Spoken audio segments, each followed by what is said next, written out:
through them, and you know, they helped me get back on my meds and all that stuff. So let me go back a little bit. Do you care if I get to know you a little bit better? Just real quick. Yeah, that's fine. Okay, let's just literally start about. And I'm not gonna interrupt you. I'm gonna let you do your thing. I just want to know, Tanner, where did you grow up? Where were you born? What did you do? Where did you go to high school? All that stuff. Tell me a little bit about Tanner. I'm pretty much bad mixing forward. My dad's a fucking crackhead. Like, if you type in Horner, fucking, pardon my French, if you type in Horner at like Parker County, my dad's name and my brother's names come up a lot. Okay. You know, I try to disassociate from them because... What's your dad's name? Terry Horner? Senior. Okay. My oldest brother, his name is Terry Horner as well. Okay. He's junior. So born and raised in Fort Worth. Yeah. Where'd you go to school?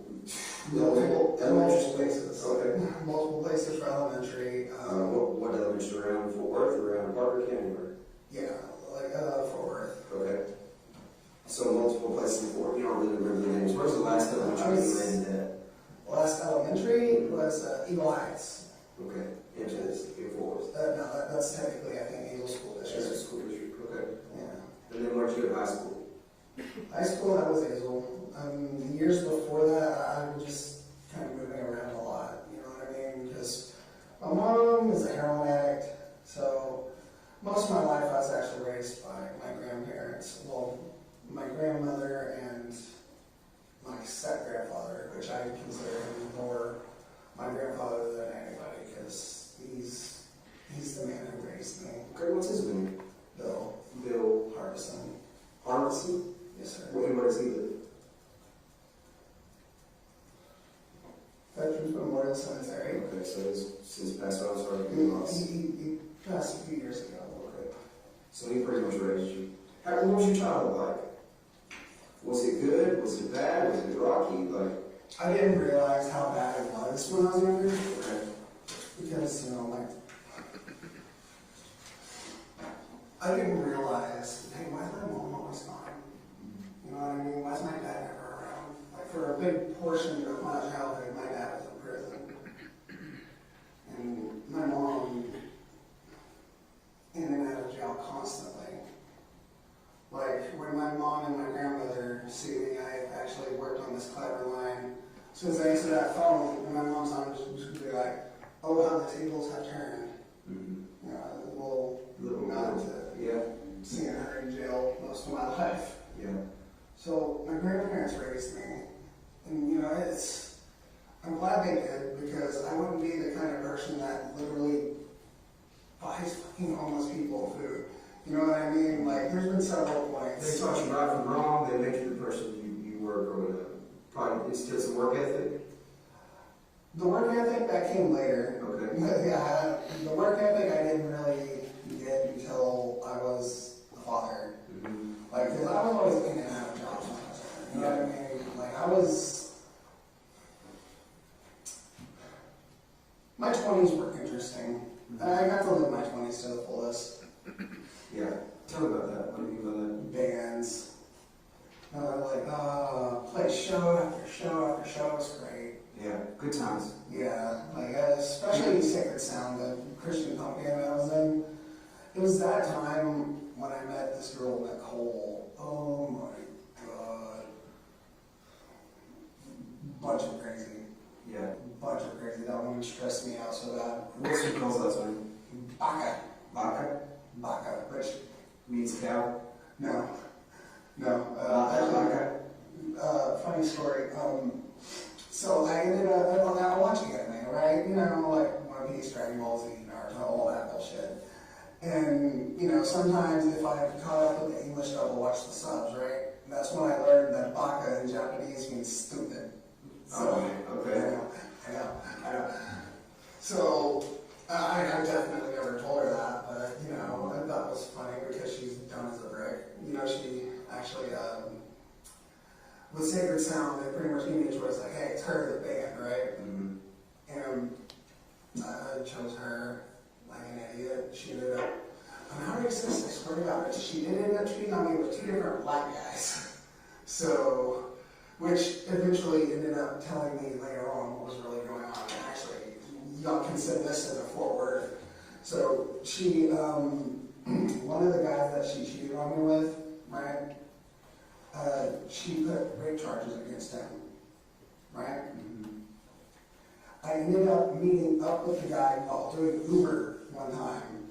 He ended up showing me the messages. She had been cheating on me with him for like 2 months. What he's saying has happened was one time when they were messing around on me, right? He came in her, and there's no way she'd be able to pull that off as my kid, because clearly about as white as glue. Yeah, that's, you know, that's when I went through my first, like, suicidal depression and all that stuff. What year was that, you remember? It was like 4 or 5 years ago, something. Okay, pretty recent. Yeah, that was the first time we went to Norway. So that's really the first time you had any type of issue over a girl. Essentially, you were heartbroken, right? Was that a proper conclusion? I don't put words in your mouth. I mean, 3.5 years, like, down the drain like that. So yeah, that's... You loved her? Yeah. Okay. You know, ironically now, supposedly she's a lesbian. Yeah. So that's kind of your first, obviously, rough upbringing a little bit with your parents, but for the most part, your grandparents kind of filled in that void. I mean, I was like 20s when that happened. You know Okay. what I mean? And then, after that, what are you doing there? You're Uber driving, where are you working? Yeah, I'm doing Uber at that point until I lose my Tahoe, which, you know, she ended up telling the finance company that I was only on liability. So, yeah, that got my car taken away. So I was jobless there for a bit, but I was doing pretty good. Like, Where were you at? Where were you living at then? my grandparents. Okay. Yeah, it's not until I got on Cassie that I moved out. Okay. With that, I was like 300 pounds when Nicole broke up with me, right? Just because you started eating, kind of depressed, kind of doing that thing, or what? I got stagnant, I got careless. So I got up to like 300 fucking pounds, right? So after the breakup, you know, I get put on medication, all this other stuff, and I'm just like, hey, I'm gonna get myself in a natural routine. So I would wake up every morning and I put myself on the keto diet, which, holy shit, it works. So I would eat 4 sausage patties, 4 eggs when I wake up in the morning. I wake up at 5 o'clock in the morning, go out in the Uber until like about 5, 6 in the afternoon, right? Then I'd go to the gym, run for I would listen to an entire like music album, and I'd run that entire time. That was my routine for like 3 months. I got down to like 215. Keto literally sheds off your fucking body fat. It's insane. Yeah. So I was doing good, you know. Ended up actually going out and socializing a lot more because, you know, I've always been an introvert, you know, all that stuff. I'd rather sit at home, like watching anime, play my guitar, do all that crap, right? But something told me, you know what, I actually need to go out and be social. So on Friday nights and Saturday nights, what I would do is I would go out to the bar, and that's where I met, you know, some friends, you know. Karen and Stacy. Stacy's actually a dude. I think his actual name was Randy or some shit, but, you know, he likes to go by Stacy for some reason. So, I remember his last name. No. Yeah.